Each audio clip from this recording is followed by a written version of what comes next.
Mga kananay, mag-uulam kami ng isda. Ano ba nakita nyo? Di ba kananay isda? Luka-luka kananay nyo, pagpasensyahan nyo na. Tamang ano lang to, tamang trip. Ayan, ano yan, minalasado ko muna. Pag maganda, pag sariwa ang isda, tingnan nyo, walang kahirap-hirap iprituhin kahit malasado. Malasado lang yan mga kananay. Kasi sasabawan ko yan. Gagawin kong sinigang sa miso. Ang isdang dorado. O diba? Masarap yan, almusal. Yan ang aming kanilang almusal kasi ako hindi na nga muna ako nakain ng mga ganyan-ganyan ngayon. Siyempre, alam na dis. Ayan. Bawal muna, bawal muna, bawal. Ako mismo nagbawal sa sarili ko. Charos. Pero pag hindi napipigilan laphangs. Ayan mga kananay, bawal ang gisa. Kaya ayan, sinamasama ko na sibuyas, luya, kamatis. Pakukuluin ko yan. Ayan na nga, kasama na dyan ang miso. Ang miso hindi ko rin ginisa mga kananay at ayoko nga. Ayoko nga At nilagyan ko nga ng labanos at siling green. Diba kulong-kulo na mga kananay, hindi na maraming chichiburichi. Ayoko kasi na mag-isa. Ayan na ang isda, nilunod na. Katapos prituhin, ilinunod lang pala. Ayan.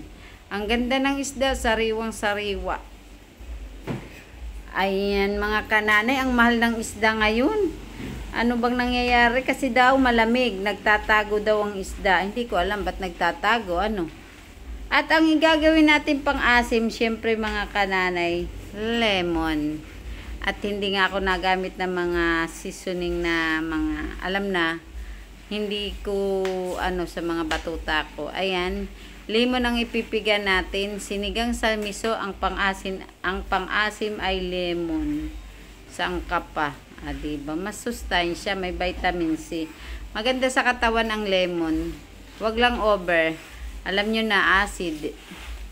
Piniga na nga at mga kananay, yan ay almusal ng aking kasi linggo nga ngayon, kailangan may sabaw sa almusal. Ayan, kulong-kulo na nga siya.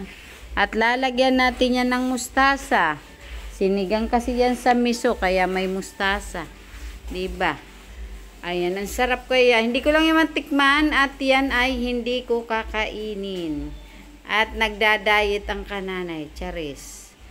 Ikaw ba naman patong-patong na ang belbele, di ba? Ayan. Ayan mga kananay, linggo ngayon, ano bang ulam natin dyan? Ganyan-ganyan lang muna mga kananay. Ayan, kulong-kulo na at ilalagay na natin ang lemon. Ayan. Salamat sa inyong panonood mga kananay, sa aking mga wala-wala lang. Ayan lang ang kaganapan sa buhay ko. Lemon ay mga kananay. Salamat mga kananay. Happy Sunday. Ingat po tayong lahat. Bye-bye.